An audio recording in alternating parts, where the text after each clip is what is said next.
बात उस समय की है जब श्री कृष्ण का जन्म नहीं हुआ था।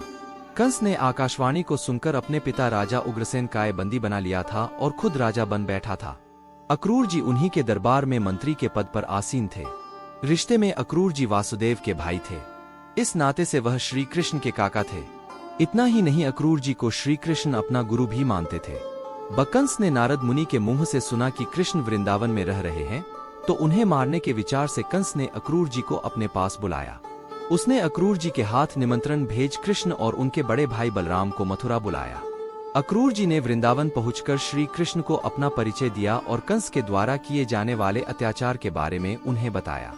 साथ ही आकाशवाणी के बारे में भी श्री कृष्ण को बताया कि उन्हीं के हाथों कंस का वध होगा। कंस ने नारद मुनि के मुंह से सुना कि कृष्ण वृंदावन में रह रहे हैं, तो उन्हें मारने के विचार से कंस ने अक्रूर जी को अपने पास बुलाया। उसने अक्रूर जी के हाथ निमंत्रण भेज कृष्ण और उनके बड़े भाई बलराम को मथुरा बुलाया। अक्रूर जी ने वृंदावन पहुंचकर श्री कृष्ण को अपना परिचय दिया और कंस के द्वारा किए जाने वाले अत्याचार के बारे में उन्हें बताया। साथ ही आकाशवाणी के बारे में भी श्री कृष्ण को बताया कि उन्हीं के हाथों कंस का वध होगा। मथुरा पहुंचने के बाद श्री कृष्ण ने कंस को मार गिराया और मथुरा के सिंहासन पर वापस राजा उग्रसेन को बैठा दिया और अक्रूर जी को हस्तिनापुर भेज दिया। कुछ समय के बाद कृष्ण ने अपनी द्वारका नगरी की स्थापना की। वहां पर अक्रूर जी पांडवों का संदेश लेकर आए कि कौरवों के साथ युद्ध में उन्हें आपकी सहायता चाहिए।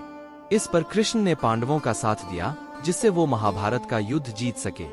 कहा जाता है कि अक्रूर जी के पास एक सेमंतक नामक मणि थी। वह मणि जिसके पास रहती थी, वहां पर कभी भी अकाल नहीं पड़ता था। महाभारत के युद्ध के बाद अक्रूर जी श्री कृष्ण के साथ द्वारका आ गए थे।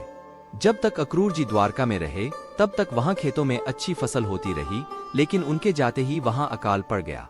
इसके बाद श्री कृष्ण के आग्रह पर अक्रूर जी वापस द्वारका आए और नगरवासियों के सामने सेमंतक मणि दिखाई, जिसके बाद श्री कृष्ण पर लगा सेमंतक मणि की चोरी का आरोप गलत साबित हुआ। बताया जाता है कि इसके कुछ समय के बाद अक्रूर जी ब्रह्मा तत्व में लीन हो गए थे।